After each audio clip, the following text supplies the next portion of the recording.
সন্ত ৰামপাল গুৰু মহাৰাজ হৈছে এনে এজন মহাপুৰুষ যিজনে নিজৰ সত্য ভক্তি, তত্ত্বজ্ঞান, কৰোণা আৰু সেৱাৰ বলত সমাজত এক নতুন আদৰ্শ বলবৎ কৰিছে। সন্ত ৰামপাল গুৰু মহাৰাজৰ নেতৃত্বত তেওঁৰ সকলো সৎলোক আশ্ৰমে কৰা বিস্ময়কৰ সমাজ কল্যাণমূলক কামে সমাজখনক সোণালী ভৱিষ্যতৰ এক নতুন আশা দেখুৱাইছে। সন্ত ৰামপাল গুৰু মহাৰাজৰ পৰা নাম দীক্ষা গ্ৰহণ কৰাৰ পিছত লাখ লাখ লোকৰ কৰ্কট ৰোগ, এইডছ আদি দুৰাৰোগ্য ৰোগ নিৰাময় হ'ল। সন্তজনাৰ জ্ঞানৰ পৰা অনুপ্ৰাণিত হৈ তেওঁৰ অনুগামীসকলে লাখ লাখ ইউনিট ৰক্তদান কৰে। সন্তজনাই লাখ লাখ ভগ্নী কন্যাৰ যৌতুকমুক্ত বিয়াৰ আয়োজন কৰালে। সন্তজনাই লাখ লাখ মানুহক ড্ৰাগছ আসক্তিৰ পৰা মুক্ত কৰিলে। কোটি কোটি ধ্বংসপ্ৰাপ্ত পৰিয়াল শান্তিত লাগিল। সন্তজনাৰ আশ্ৰমত সমাৱেশৰ সময়ত বিনামূলীয়া চকুৰ চিকিৎসা আৰু দন্ত চিকিৎসাৰ ব্যৱস্থা কৰা হয়। সন্ত ৰামপাল গুৰু মহাৰাজৰ দ্বাৰা পৰিৱেশ সুৰক্ষাৰ উদ্দেশ্যে সময়ে সময়ে বৃহৎ পৰিসৰত বৃক্ষৰোপণ কৰা হয়। সন্তজনাই আৰ্তজনক তাৎক্ষণিক সকাহ দিবলৈ এম্বুলেন্স সেৱা আৰম্ভ কৰিছে। সন্তজনাই তেওঁৰ অনুগামীসকলক তেওঁলোকৰ শৰীৰ দান কৰিবলৈ অনুপ্ৰাণিত কৰে, যাতে মানৱতাৰ সেৱা আৰু চিকিৎসা ক্ষেত্ৰত উন্নতি কৰিব পৰা যায়। সন্ত ৰামপাল গুৰু মহাৰাজৰ সকলো আশ্ৰমত প্ৰতিদিনে বিনামূলীয়া ধৰ্মভোজৰ আয়োজন কৰা হয়, য'ত প্ৰতিবাৰেই প্ৰতিটো জাতি, প্ৰতিটো ধৰ্মৰ মানুহে একেলগে বহি ভোজন কৰে।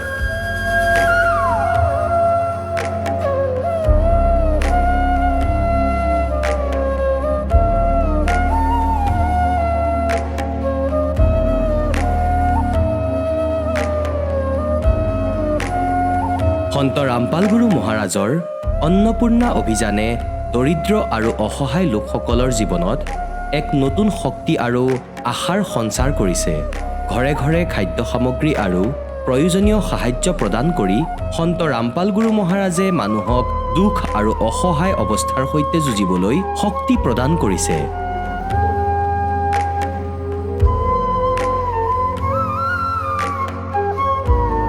দৰিদ্ৰ লোকসকলৰ বাবে ঘৰ নিৰ্মাণ কৰা সন্ত ৰামপাল গুৰু মহাৰাজৰ অসাধাৰণ কাৰ্যই এনে এক নিদৰ্শন দাঙি ধৰিছে, যি যুগ যুগ ধৰি সন্তজনাৰ উদাৰতা আৰু দয়াৰ প্ৰতীক হিচাপে জনাজাত হৈ ৰ'ব।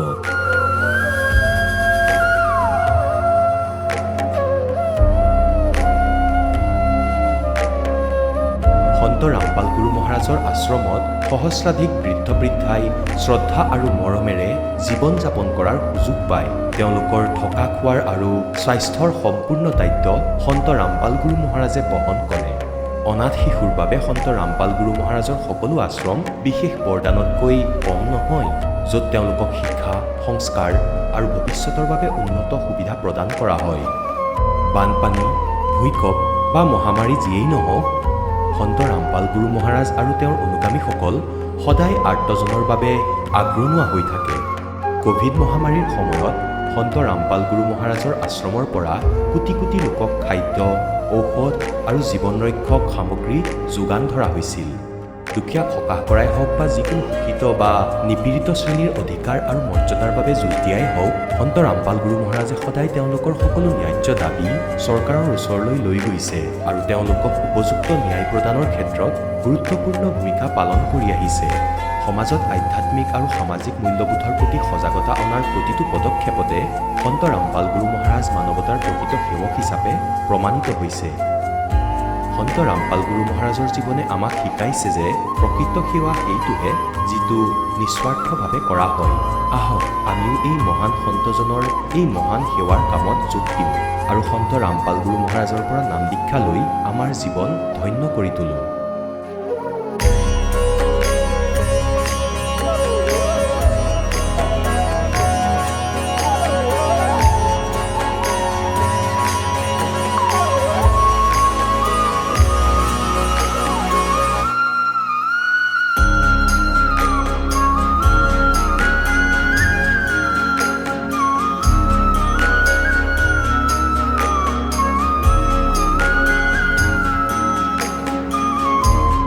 আপোনালোকক পৰিয়ালৰ সৈতে সৎলোক আশ্ৰমলৈ আন্তৰিকতাৰে আমন্ত্ৰণ জনোৱা হ'ল।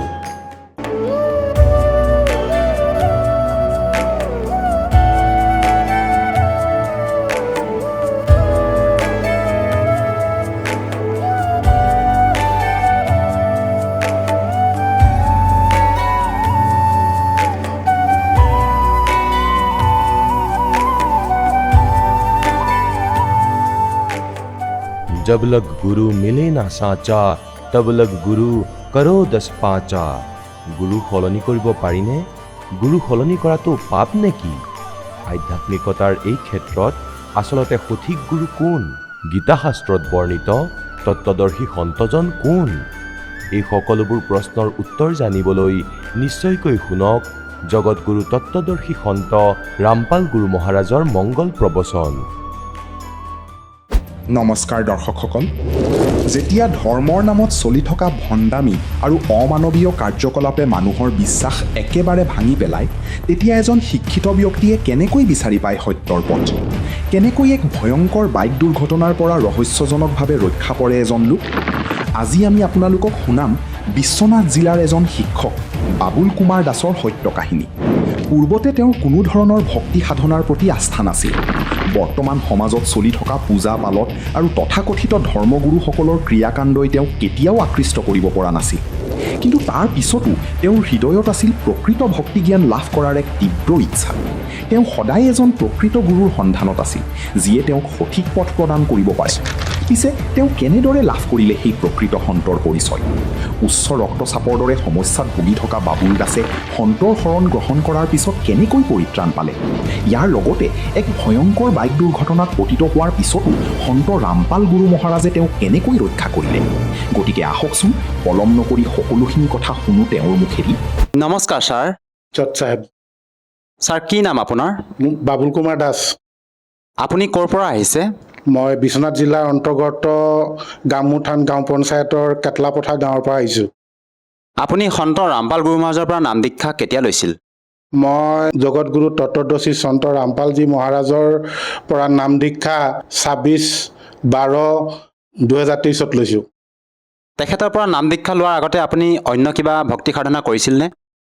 জগতগুৰু তত্ত্বদৰ্শী সন্ত ৰামপালজী মহাৰাজৰ পৰা নাম দীক্ষা লোৱাৰ আগত মই তেনেকুৱা কোনো দেৱ দেৱতাৰ পূজা পাতল কৰা নাছিলোঁ।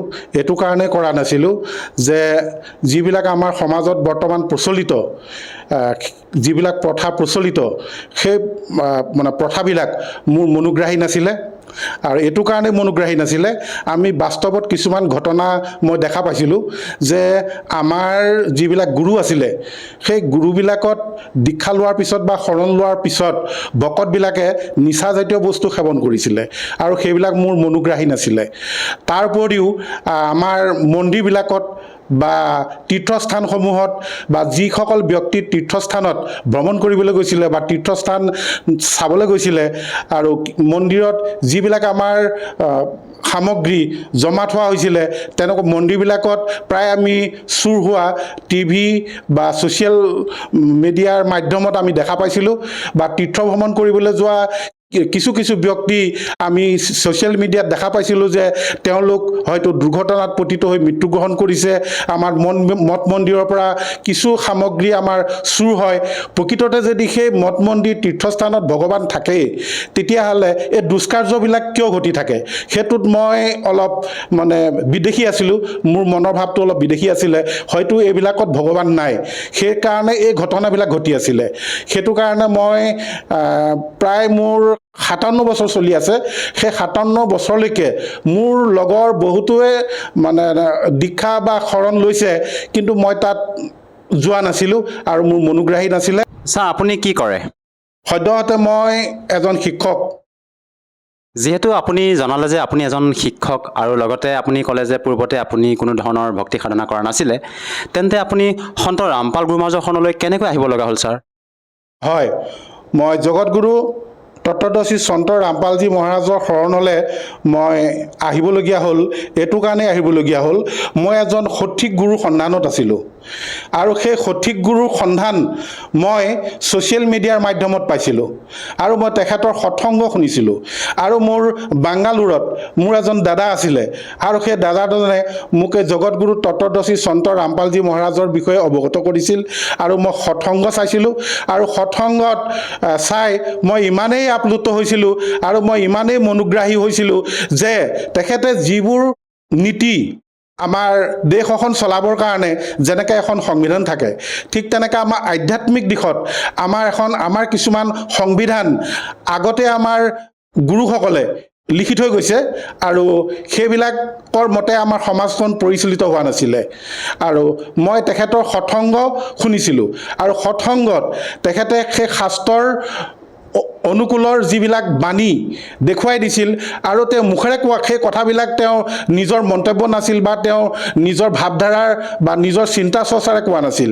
তেওঁ সম্পূৰ্ণ শাস্ত্ৰৰ জ্ঞানেৰে বা শাস্ত্ৰত তেওঁ সেই কথাবিলাক আঙুলিয়াই আঙুলিয়াই দেখুৱাই দিছিল।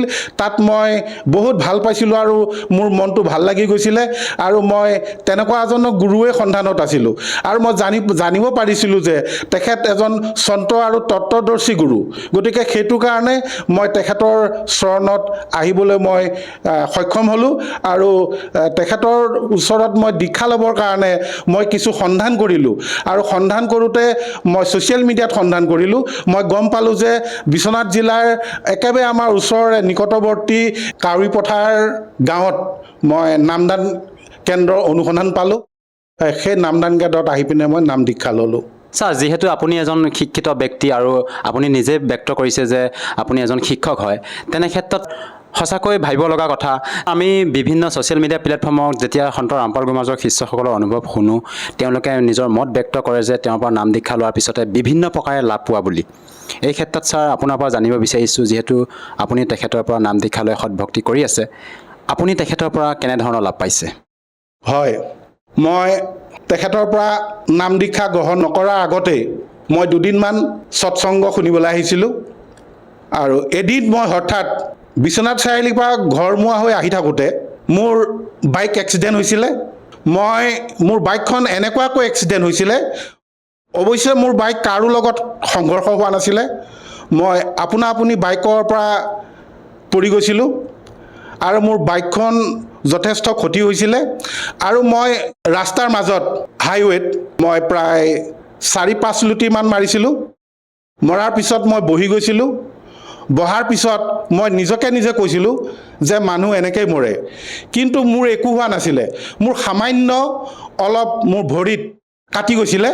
এইটো মোৰ পৰমাত্মাই কল্যাণ কৰিছিলে, সহায় কৰিছিলে, কাৰণ মই যিটো হিচাপত মোৰ দুৰ্ঘটনা ঘটিছিল, কিন্তু মই নিজকে ভাবিছিলোঁ যে মই আজি আৰু বাচি নাথাকিম।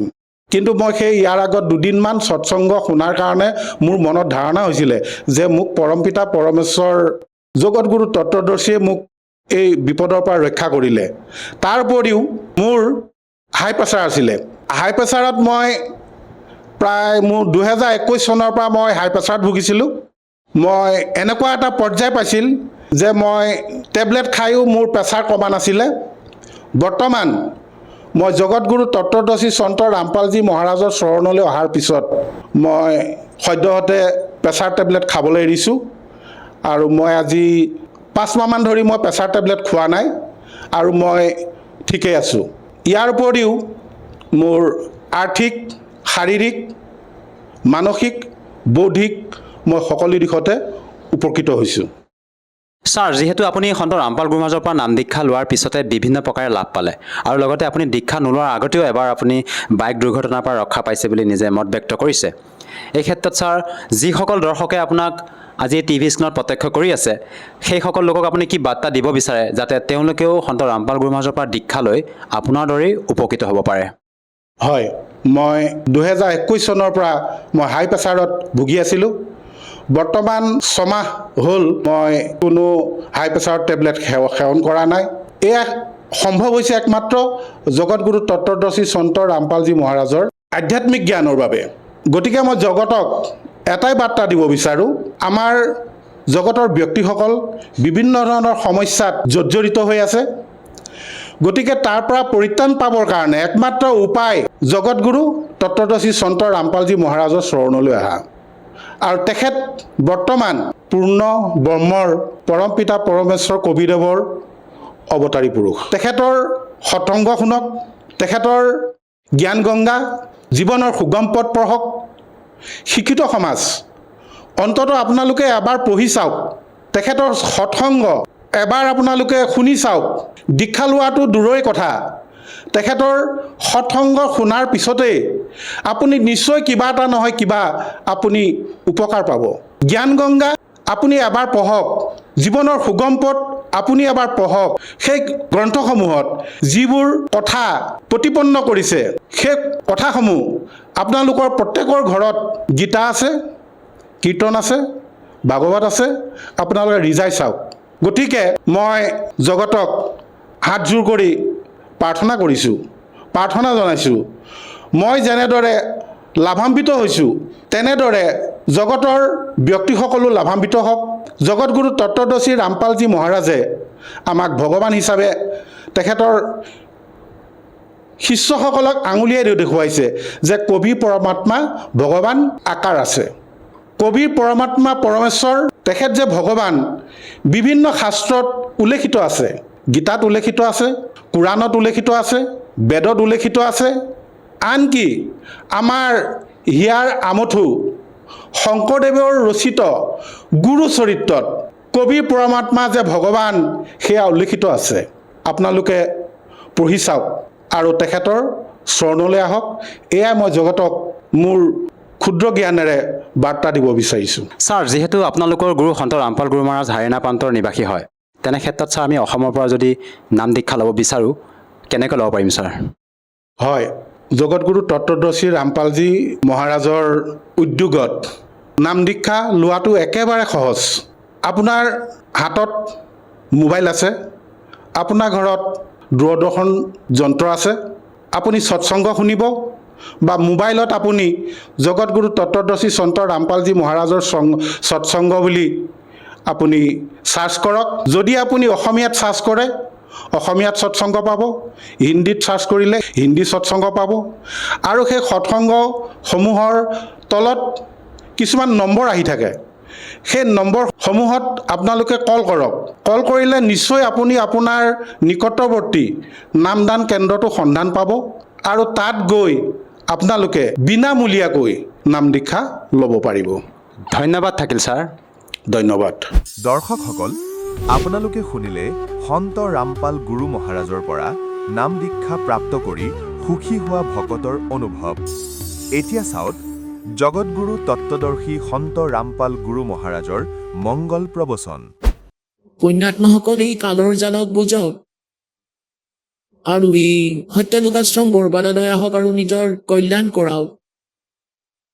এই পৃথিৱীত যদি একমাত্ৰ স্থান আছে পৰমাত্মা কবিৰ দেৱৰ দ্বাৰা চলোৱা যথাৰ্থ জ্ঞান নিজৰ সন্তানৰ বাবে,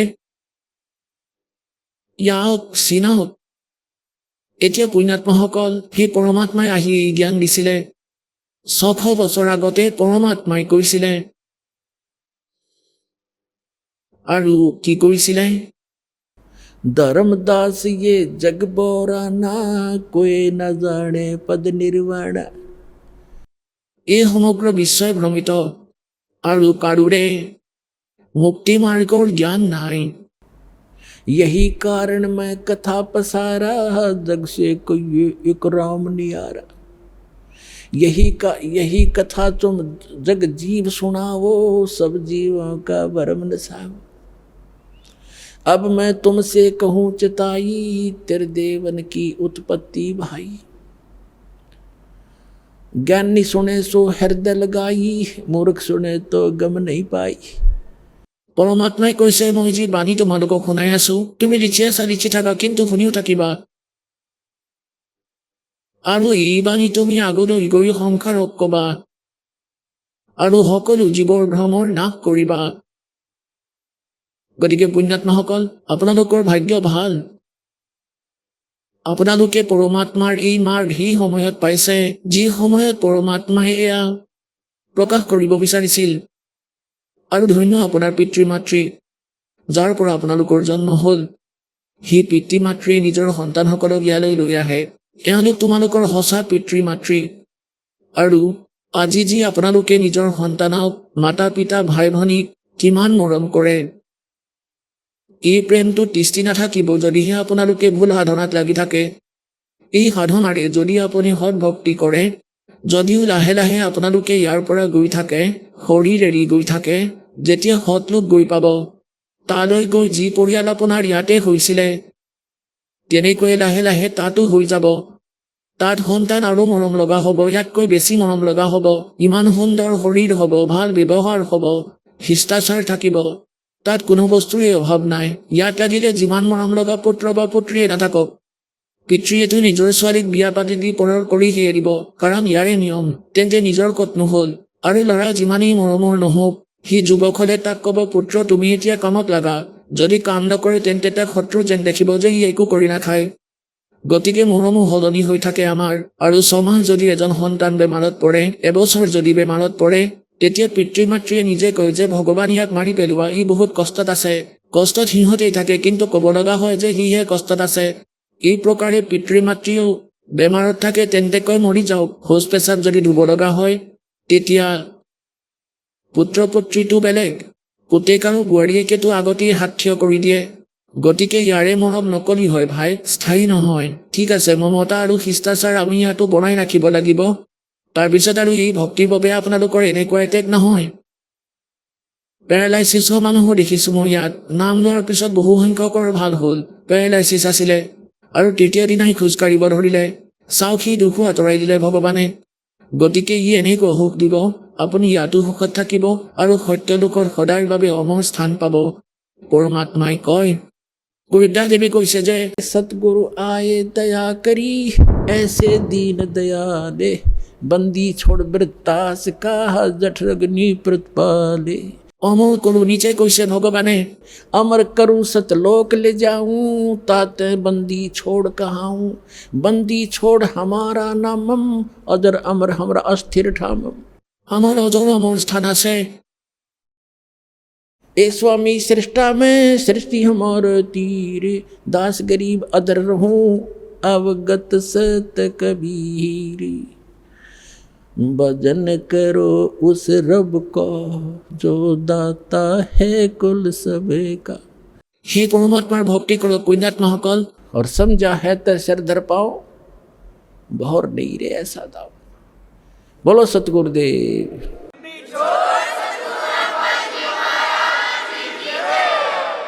পৰম পিতা পৰমাত্মা পূৰ্ণ ব্ৰহ্ম সমগ্ৰ সৃষ্টিৰ ৰচয়িতা কুলৰ মালিক কবি দেৱ কবি চাহেব আল্লাহু আকবৰ। সেই গ্ৰেট গড কবিৰ পৰমেশ্বৰ অসীম কৃপাত আপোনালোক সকলো পুণ্যাত্মাই পৰমাত্মাৰ মহিমাৰ সৎসংগ শুনিবলৈ উপস্থিত হৈছে।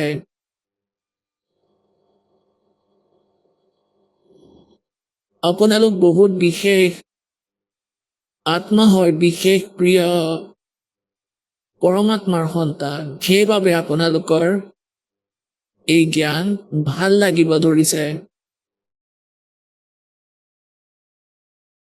আৰু ভগৱানৰ প্ৰতি আপোনালোকৰ শ্ৰদ্ধা দিনে দিনে বাঢ়ি যাবলৈ ধৰিছে। অন্যথা এই সমগ্ৰ মানৱ সমাজ নাস্তিক হোৱাৰ পথলৈ গতি কৰি আছিলে। ভক্তি কৰা মানুহৰ অভাৱ নাই, শ্ৰদ্ধালুৰ অভাৱ নাই, শ্ৰোতাও বহুত আছে আৰু সন্তৰো কোনো অভাৱ নাই। সাধু সন্ত বহুত বহুত আছে। তথাপিও সমাজত বেয়াৰ পৰিমাণ কমি যোৱা নাই। কোনো আধ্যাত্মিক লাভ কোনো ভকতে প্ৰাপ্ত কৰিব পৰা নাই। কোনোবাই যদি কিবা প্ৰাপ্ত কৰিছে সেয়া নিজৰ সংস্কাৰৰ বাবে কৰিছে। যি সকলে একেবাৰে ভক্তি নকৰে তেওঁলোকেও পাই আছে, কিয়নো যি পূৰ্ব জন্মৰ শুভ সংস্কাৰ অথবা বেয়া সংস্কাৰ সেয়া প্ৰত্যেক প্ৰাণীয়ে প্ৰাপ্ত কৰিয়েই থাকে। এতিয়া পৰমাত্মাই দয়া কৰিছে,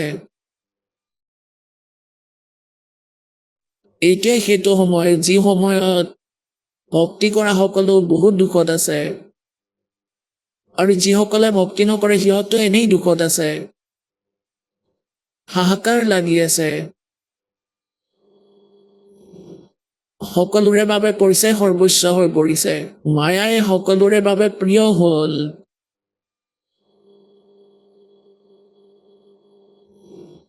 ইয়াৰ কাৰণ কি? আমাৰ আধ্যাত্মিক জ্ঞান নাই। আমি লোকক দেখি অথবা লোকবেদৰ আধাৰত ভুলৰ উপৰি ভুল কৰি নিজৰ কৰ্ম নষ্ট কৰি আছো। পৰমাত্মা দয়া কৰে, স্বয়ঙে আহে নিজৰ মৰমীয়াল আত্মাক এই যথাৰ্থ জ্ঞান প্ৰদান কৰিবলৈ। এই যি সমাগম সৎসংগ চলি আছে সেয়া সেই উপলক্ষেই যে সেই পৰমাত্মা আমাৰ পিতা, আমাৰ দুখ বুজোতা, সৰ্বপাপনাশক, সৰ্বসুখকাৰী, মংগলকাৰী, পাপৰ হৰণ কৰোতা আমাৰ জনক, আমাৰ পিতা, এওঁ পৰমাত্মা। আৰু সেইবাবে তেওঁ ইয়ালৈ সঁচা মাৰ্গৰ উপদেশ দিবলৈ আহে।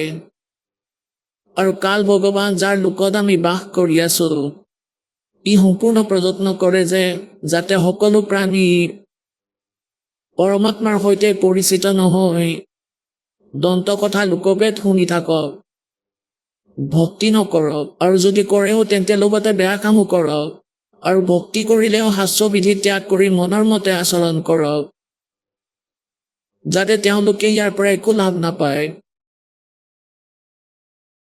আৰু সেইবাবে কিছুদিনৰ পিছত ভগৱানৰ প্ৰতি আস্থা আঁতৰি যায় তেওঁলোকৰ। ঠিক তেনেকুৱাই বহুত প্ৰমাণ ইয়ালৈ আহি আছে, বহুত উদাহৰণ আছে যে যিসকলে আগতে অন্য সন্তৰ ওচৰত উপদেশ লৈ থৈছিলে, কোনোবাই 20 বছৰ, 30 বছৰ, 40 বছৰ নিজৰ সাধনা ব্যৰ্থ কৰি আৰু সৰ্বোচ্চ হেৰুৱাই, ঘৰতো বহুত হানি বহন কৰি, জনহানিও কৰি এতিয়া ইয়ালৈ আহি আছে। যদি তেওঁলোকে এই মাৰ্গ নাপালে হয় অথবা কোনো লাভ নাপালে হয় তেন্তে নিশ্চয় সিহঁত নাস্তিক হৈ গ'ল হয়। আৰু কালে এইটোৱে বিচাৰে যাতে তেওঁলোকে এনেকুৱা ভক্তি কৰক যাৰ বাবে তেওঁলোকে কোনো আধ্যাত্মিক জ্ঞান, আধ্যাত্মিক লাভ নাপাওক, যাতে পৰমাত্মাৰ ফালৰ পৰা পোৱা কোনো লাভ এওঁলোকে অনুভৱ নকৰক। সিহঁতে যাতে কিছুদিনৰ পিছত ভক্তি সাধনা ত্যাগ কৰক আৰু মোৰ জালতেই বন্দী হৈ থাকক। কিন্তু তেওঁলোকৰ বাবে সেই দয়ালু পৰমাত্মা আহে। সেই পৰমাত্মাৰ প্ৰযত্ন হ'ল যে মোৰ মৰমীয়াল আত্মাবোৰৰ মাজত পৰমাত্মাৰ হেঁপাহ, তেওঁৰ প্ৰতি আকৰ্ষণ আৰু তেওঁৰ গুণ সমাৱেশ থাকক। আৰু সেয়া কেতিয়ালৈ? এই মধ্য প্ৰজন্মলৈকে, যি চন 1997 5505 বৰ্ষ কলিযুগৰ অতিক্ৰম হৈছে, ইমানলৈকে পৰমাত্মাই আপোনালোকক এই ভক্তিৰ আস্থা বনাই ভগৱানত আপোনালোকৰ আস্থা বনাই ৰাখি ইয়ালৈ আনিব বিচাৰিছিল, এই সময়লৈ আনিব বিচাৰিছিল। সেইবাবে সেই পৰমাত্মাই 4 যুগতে আহে। কি বুলি কয়? सतयुग में सत सुकृत कह टेरा, त्रेता नाम मुनींदर मेरा, द्वापर में करुणा में कहाया, कलयुग नाम कबीर धराया। चारों युग में मेरे संत पुकारे, कूक कहा हम हेल रे, हीरे माणिक मोती बरसे, ये जग चुगता डेल रे। পৰমাত্মা কবি চাহেব যিজন সত্য পুৰুষ, যি সমগ্ৰ সৃষ্টিৰ ৰচয়িতা, তেওঁ সেইজনে পৰমাত্মা যিজন বাৰাণসী নগৰীত কাশী চহৰত চন 1398 বিক্ৰম সম্বত 1455 জেঠ মাহৰ পূৰ্ণিমাত ৰাতিপুৱা ব্ৰহ্ম মুহূৰ্তত সদলোকৰ পৰা গতি কৰি আহিছিল আৰু লেহেৰ তাৰা নামৰ পুখুৰীত কমলৰ পুষ্পৰ ওপৰত, লেহেৰ তাৰা নামৰ সৰোবৰত কমলৰ ফুলৰ ওপৰত আহি নৱজাতৰ শিশুৰ ৰূপ ধাৰণ কৰি বিৰাজমান হৈছিল। তাৰ পৰা নিৰুনিমা নামৰ যি শিপিনী দম্পতী আছিলে, পতি পত্নী আছিলে, তেওঁলোক সন্তানহীন আছিলে, তেওঁক লৈ গৈছিলে ঘৰলৈ। পৰমাত্মাৰ প্ৰতিপালনৰ লীলা কুমাৰী গাইৰ দ্বাৰা হৈছিলে। কবিৰ সাগৰ দিয়াৰ প্ৰমাণ আছে। আৰু বেদেও এইটোৱে কয়, ঋগ্বেদ মণ্ডল নম্বৰ 9 সূক্ত 1 মন্ত্ৰ 9 এইটোৱে প্ৰমাণ আছে যে সেই পৰমাত্মাই যেতিয়া শিশুৰ ৰূপ ধাৰণ কৰি আহে তেওঁ লীলা কৰে সেই সময়ত তেওঁৰ প্ৰতিপালনৰ লীলা কুমাৰী গাইৰ দ্বাৰা হয়।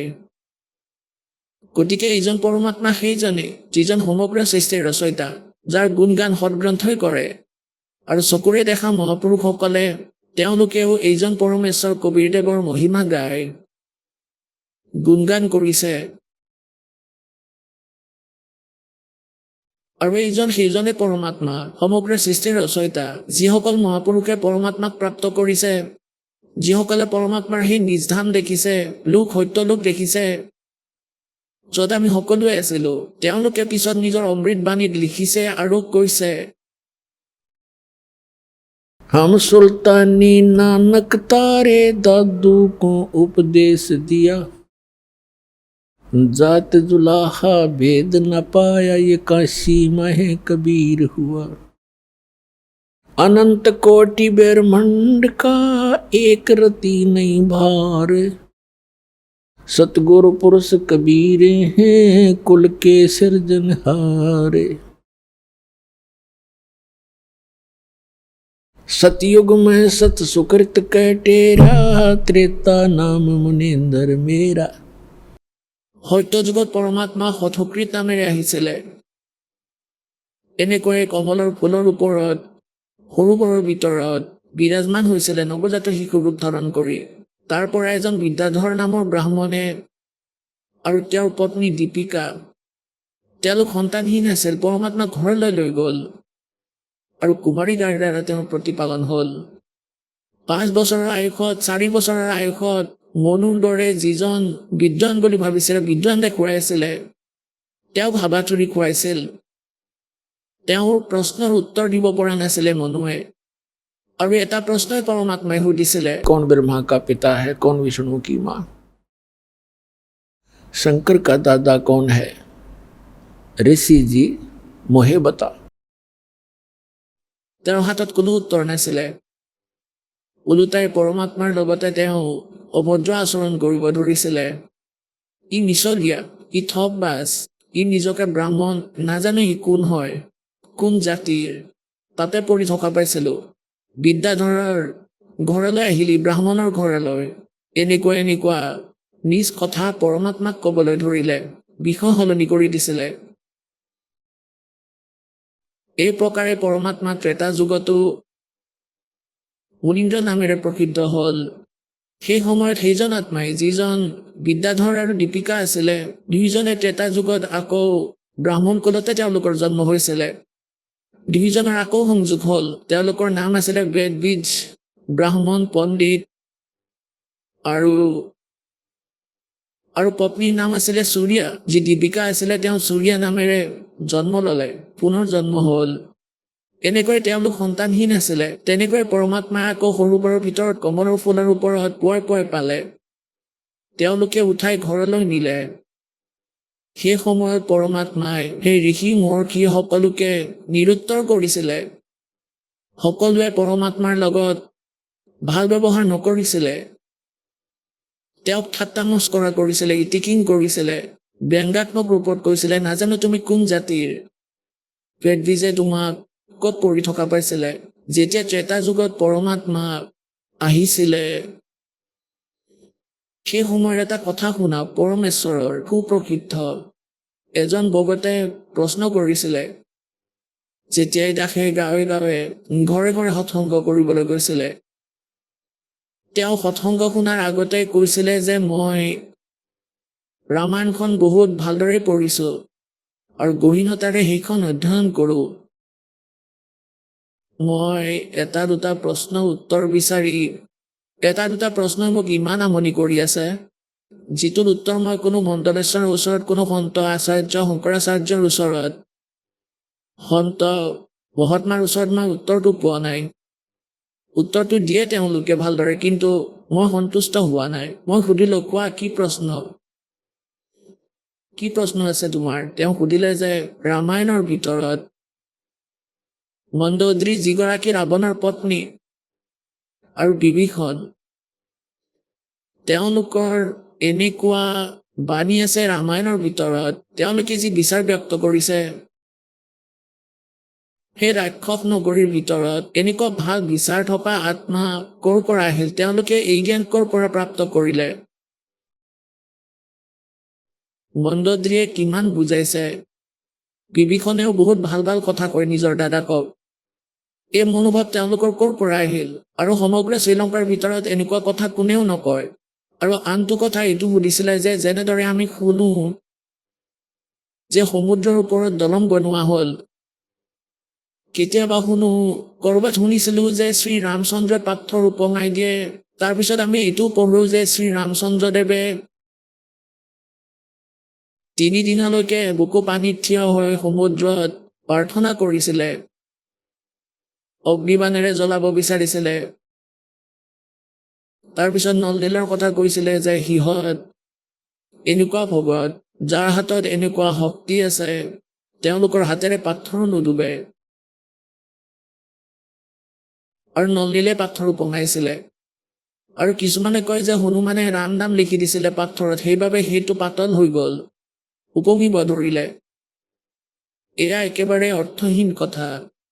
মই একেবাৰে সন্তুষ্ট হোৱা নাই। বহুতক এই প্ৰশ্ন কৰিছিলোঁ, যদিও তেওঁলোকে নিজৰ ফালৰ পৰা উত্তৰ দিবলৈ চেষ্টা কৰিছিল। তেতিয়া মই তেওঁক ক'লোঁ যে পুণ্যাত্মা, আগতেও মই এনেকুৱা হিন্দু ভগত পাইছোঁ যিয়ে এনেকুৱা প্ৰশ্ন সুধিছিলে, যাৰ নিজৰ সদগ্ৰন্থৰ ওপৰত আশংকা আছে আৰু যিয়ে তাৰ সমাধান বিচাৰি পোৱা নাই। অন্য শ্ৰদ্ধালুসকলতো ক'ৰবাত বন্দী হ'ল, কোনোবা ৰাধাস্বামীলৈ গুচি গ'ল, কোনোবা সচ্চা শ্ৰদ্ধা চিৰ্চালৈ গ'ল। তেওঁলোকে ৰামায়ণ পঢ়াৰ আৱশ্যকতাই অনুভৱ কৰা নাই। আৰু যিসকল শ্ৰদ্ধালু পিছত বাকী ৰ'ল, তেওঁলোকে ব্লাইণ্ড ফেথ কৰিয়ে বহি আছে নিজৰ গুৰুৰ ওপৰত। আৰু আনফালে আপোনালোক যে এনেকুৱা কথা কৈছে যি প্ৰত্যেকেই ইয়াৰ ওপৰত বিবেচনা কৰিব লাগিছিল। আৰু যদি মই এতিয়া আপোনাক ইয়াৰ উত্তৰ দিওঁ এতিয়াই, তেন্তে আপোনাৰ বুদ্ধিয়ে কেটচ কৰিব নোৱাৰিব, কাৰণ আপুনি এতিয়া বালক। এতিয়াতো আপুনি আধ্যাত্মিক মাৰ্গৰ প্ৰথম শ্ৰেণীৰো বিদ্যাৰ্থী নহয়। গতিকে আপুনি পোনপ্ৰথমে সৃষ্টি ৰচনা শুনিব লাগিব। আজি ৰাতি মই সৎসংগ কৰিম, আপুনি সৎসংগ শুনিব। আৰু সেয়া আপোনাৰ প্ৰশ্নৰ উত্তৰ তাতেই পাই যাব। দাসে প্ৰথমে সৃষ্টি ৰচনা মৌখিক শুনালে, কিন্তু তেওঁৰ এনেকুৱা লাগিল যেন এয়া দন্ত কথা, লোকবেদ, মনেৰে সজা কাহিনী। তাৰ পিছত দাসে শুনালে যে যি তেওঁৰ প্ৰশ্নৰ উত্তৰ আছিলে, সেই কথা আপোনালোককো শুনাও। যি সময়ত পৰমাত্মা স্বয়ং মুনীন্দ্ৰ নামেৰে প্ৰকট হৈছিলে, সেই সময়ত শ্ৰীলংকাৰ ভিতৰত এজন চন্দ্ৰবিজয় নামৰ এজন ভাট আছিলে। ভাট মানে আপোনালোকে জানে চাগে, যিসকল ৰজাৰ ঘৰলৈ গৈছিলে, ডাঙৰ ডাঙৰ ৰাজকুমাৰৰ ঘৰলৈ গৈছিলে, তেওঁলোকৰ প্ৰশংসাৰ গীত গাইছিল, তেওঁলোকক কথা কাহিনী শুনাইছিলে, তেওঁলোকক কৌতুক শুনাই তেওঁলোকৰ মহিমাৰ প্ৰশংসা গাই তাৰ পৰা কিছু উপাৰ্জন কৰিছিলে।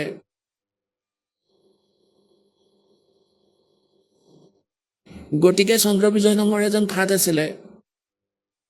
তেওঁৰ ঘৰত পুত্ৰ বোৱাৰী মিলাই মুঠ 16 জন সদস্য আছিলে। পৰমাত্মাই কয়, सोचल छिद्र मैं करूं अपने जन के काज, गोता मारूं स्वर्ग में जा बैठूं पाताल। গৰীবদাস দেৱে বৰ্ণনা কৰি আছে পৰমাত্মাৰ মহিমা। गरीबदास ढूंढता फिरूं अपने हीरे मोतीलाल। গতিকে পৰমাত্মাক এজন সাধুৰ ৰূপ ধৰি চন্দ্ৰবিজয় যিটো পথেৰে পুৱাই ফুৰিবলৈ গৈছিলে, সেই পথৰে এডাল গছৰ তলত বহি পৰিল। আৰু পুণ্যাত্মাসকল, ভগতৰ এটা বিশেষ লক্ষণ থাকে যে সাধু সন্ত দেখা পালে তেওঁলোকৰ আত্মা নিজে আকৰ্ষিত হৈ যায়। এয়া তেওঁৰ সৌভাগ্য বা দুৰ্ভাগ্য আচলতে নকল, কিন্তু তেওঁ সঁচা বুলি ভাবিয়ে ওচৰলৈ যায়। গতিকে পৰমাত্মা কবিৰ চাহেবেও কয় कि साधु दर्शन राम का, साधु दर्शन राम का, मुख पे बसे सुहाग, और दर्श उन्हीं को होत है जिनके पूर्ण भाग। कबीरा दर्शन संत के, परमात्मा आवे याद, और लिखे में वही समय, बाकी का समय बर्बाद।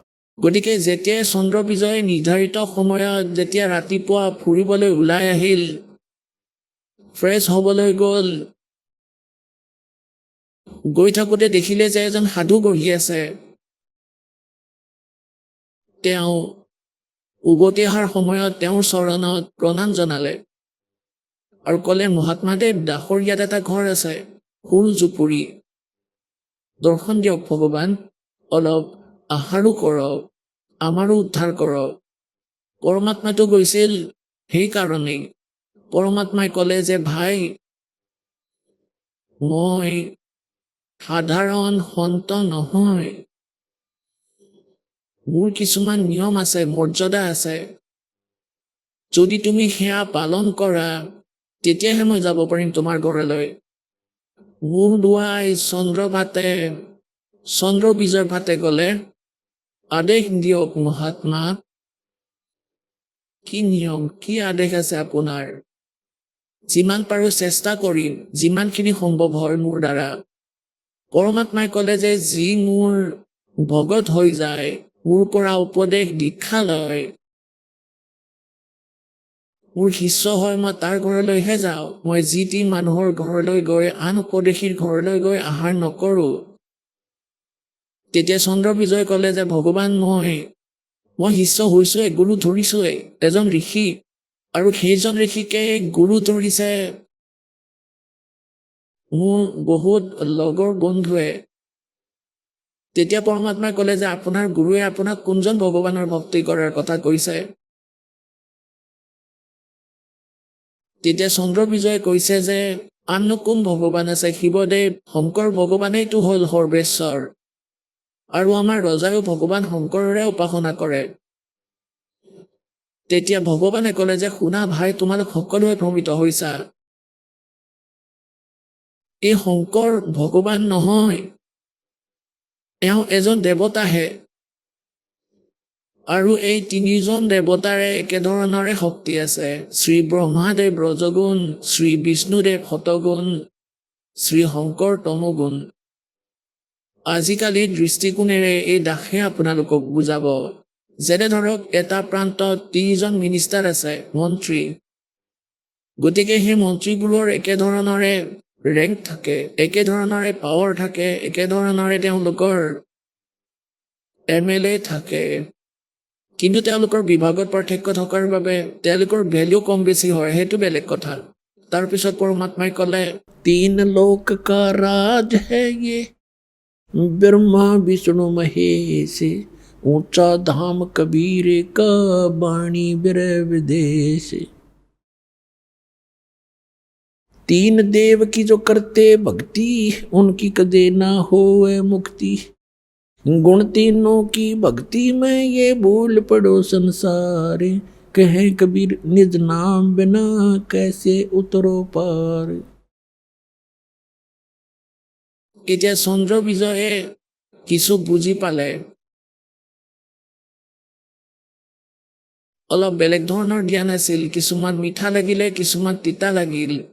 1 ঘণ্টা 2 ঘণ্টা ডিছকাশ্যন কৰাৰ পিছত তেওঁ নিৰ্ণয় ল'লে যে, ভগৱান, আপোনাৰ জ্ঞান যদিও মই প্ৰথমবাৰ শুনিছোঁ, কিন্তু আত্মাক আকৰ্ষিত কৰিছে আৰু ভালো লাগিব ধৰিছে। প্ৰথমতেতো ভাল লগা নাছিলে। তেতিয়া চন্দ্ৰ বিজয়ে ক'লে যে, ভগৱান, দীক্ষা দিয়ক এই দাসক। পৰমাত্মাই তেওঁক মন্ত্ৰ দিলে আৰু ক'লে, দৰ্শন দিয়ক এই দাসৰ ঘৰত। তেতিয়া গুচি গ'ল মালিক। এতিয়া চন্দ্ৰ বিজয়ৰ ঘৰত থাকিলে পৰমাত্মাই 2, 3, 4 দিন। জুই কৰি ৰাখিলে তেওঁ। সমগ্ৰ পৰিয়ালকে বহুৱাই লৈছিলে আৰু সৎসংগ শুনাইছিলে, জ্ঞান শুনাইছিলে। প্ৰথমতেতো চন্দ্ৰ বিজয়ে কেৱল দীক্ষা লৈছিলে, ঘৰৰ বাকী সদস্যসকলে লোৱা নাছিলে।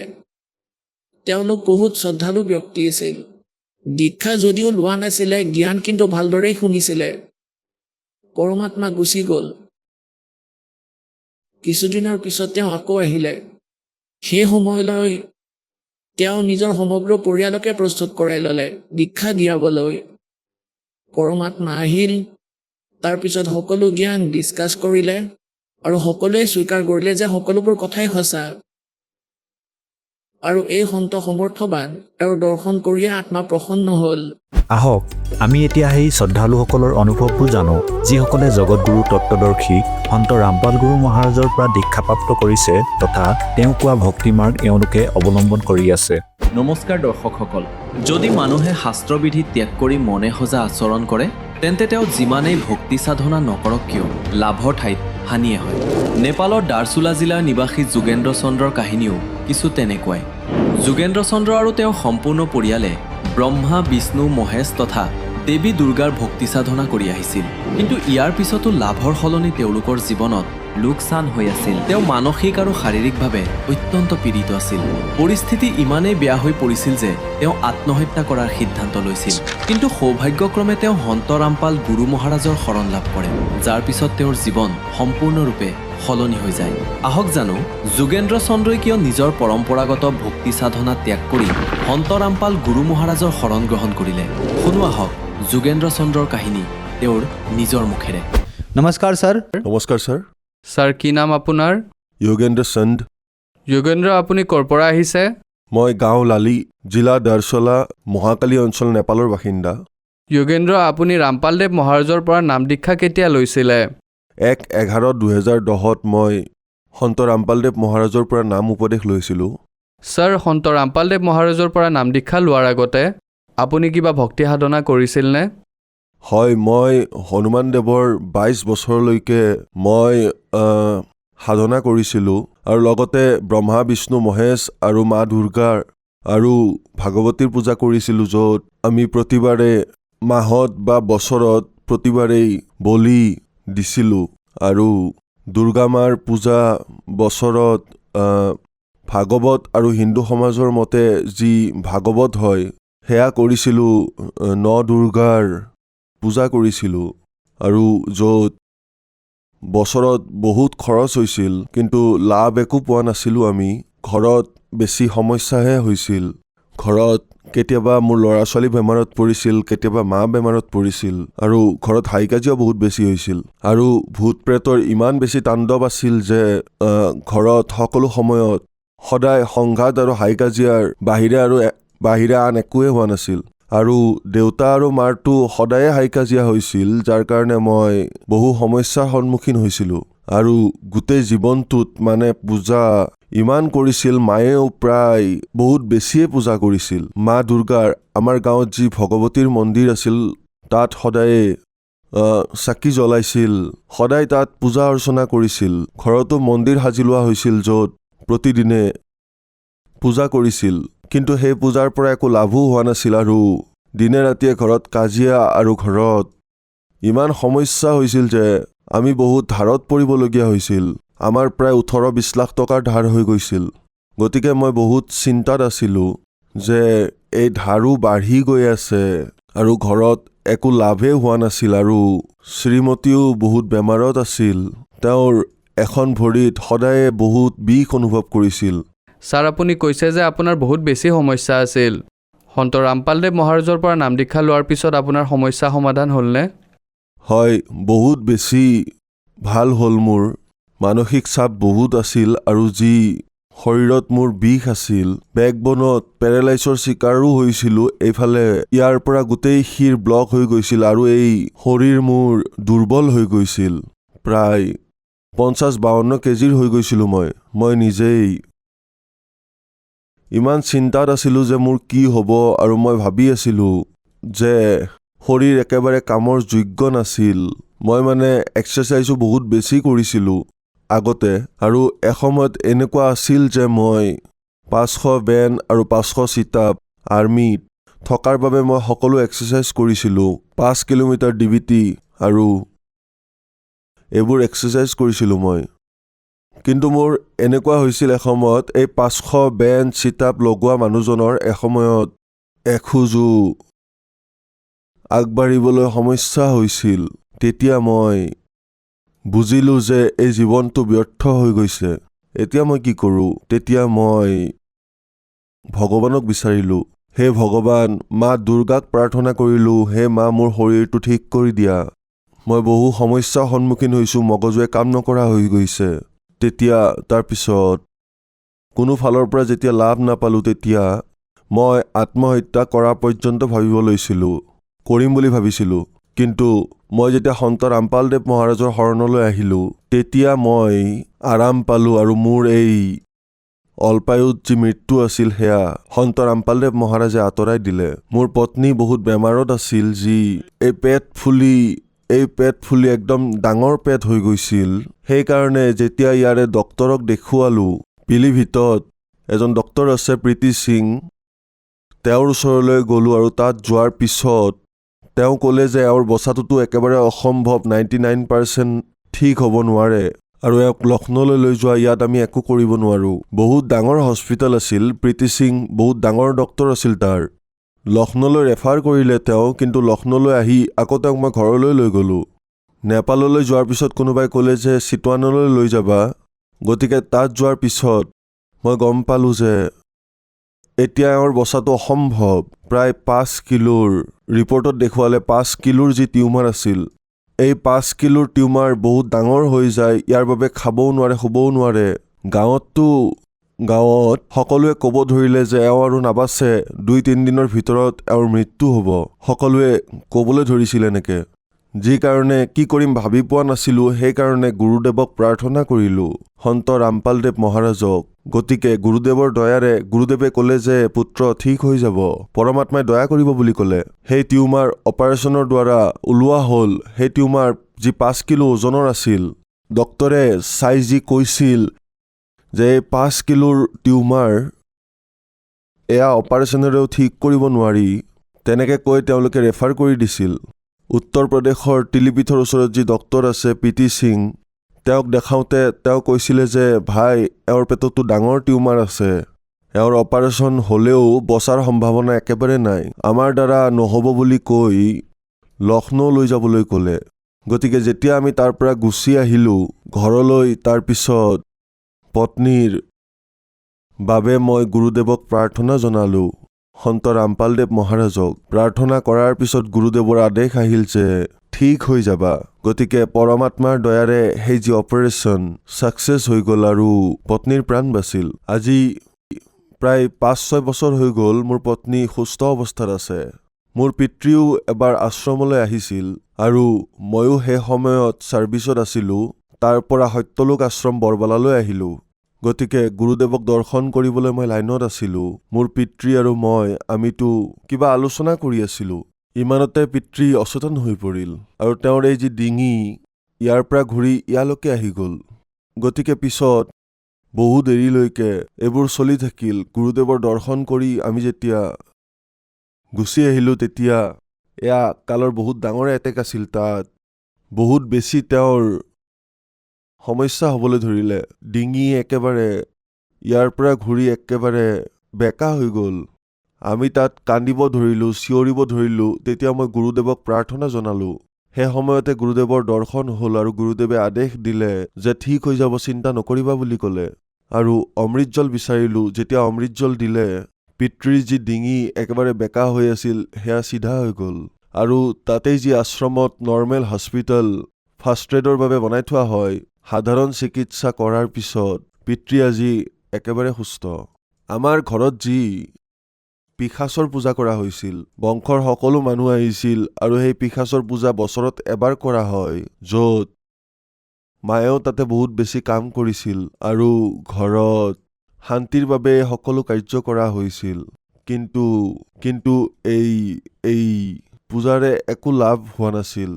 ঘৰত আৰু বেছি সংঘাত হাই কাজিয়া হ'ব ধৰিছিল আৰু মোৰ নিজৰো প্ৰেতৰ বাধা আছিল, যিয়ে শৰীৰত একেবাৰে কম্পন সৃষ্টি কৰিছিল।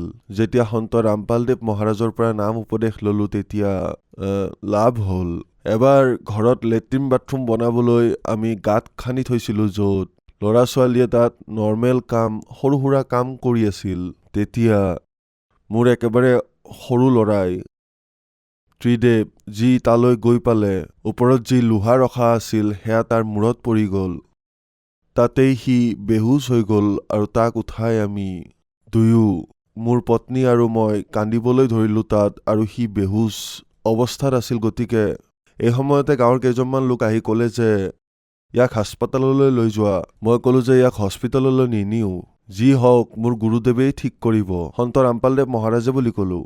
গুৰুদেৱৰ দয়াৰে সেই সময়তে তুৰন্তে ল'ৰাটো অলপ চেতনা পালে আৰু তাৰপিছত তাত গুৰুদেৱৰ মন্ত্ৰ চলালোঁ আমি। তেতিয়া বহুত ভাল পালে সি। 2-3 দিনতে ল'ৰাই বিনা ঔষধতে ঠিক হৈ গ'ল। যি গাঁত খান্দিবলৈ লোহা থোৱা আছিল সেয়া বৰ দীঘল আছিল আৰু হঠাতে ওপৰৰ পৰা পৰিল আৰু তাত এনেকুৱা কাঁইটৰ দৰে কিবা আছিল। তাৰ চিধা মূৰত লাগিলে আৰু প্ৰায় আধা ইঞ্চি প্ৰায় মূৰত সোমাই গ'ল একেবাৰে। ইমান তেজ বহুত বেছি ববলৈ ধৰিলে, নৰ্মেল হিচাপতকৈ বেছি। গুৰুদেৱক প্ৰাৰ্থনা কৰাৰ পিছত ঘৰতেই ঠিক হৈ গ'ল।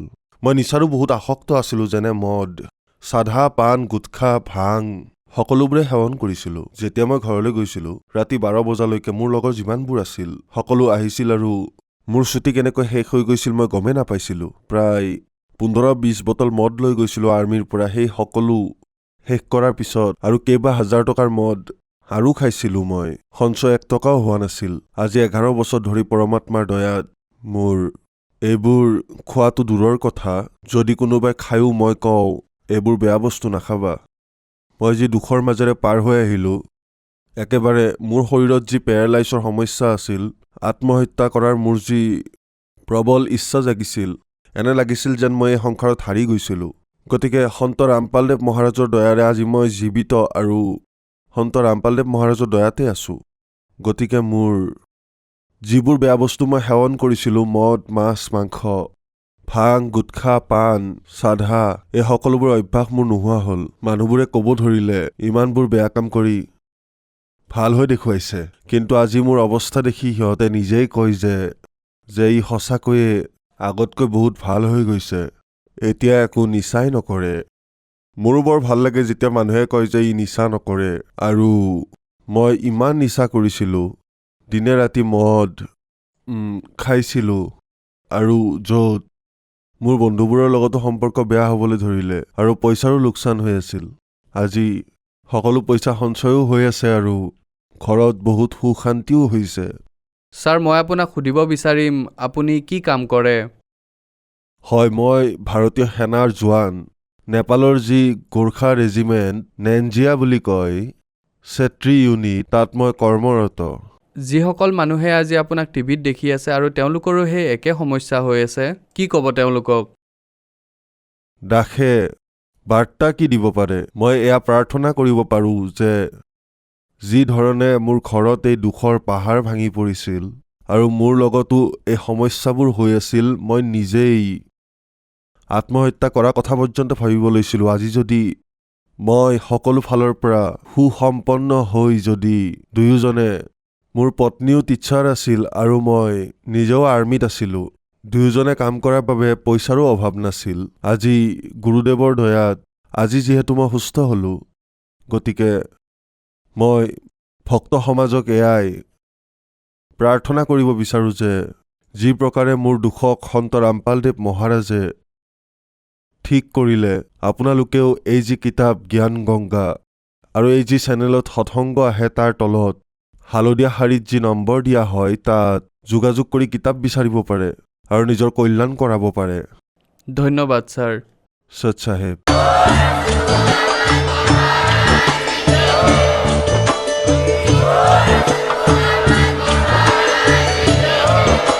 আপুনি শুনি আছিলে জগতগুৰু তত্ত্বদৰ্শী সন্ত ৰামপাল গুৰু মহাৰাজৰ মংগল প্ৰবচন।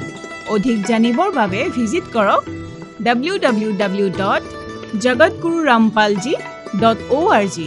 সন্ত ৰামপাল গুৰু মহাৰাজৰ শুভ আশীৰ্বাদত সমগ্ৰ বিশ্বতে 500তকৈ অধিক নাম দীক্ষা কেন্দ্ৰ আছে, য'ত সন্ত ৰামপাল গুৰু মহাৰাজৰ দ্বাৰা বিনামূলীয়াকৈ নাম দীক্ষা দি থকা হৈছে।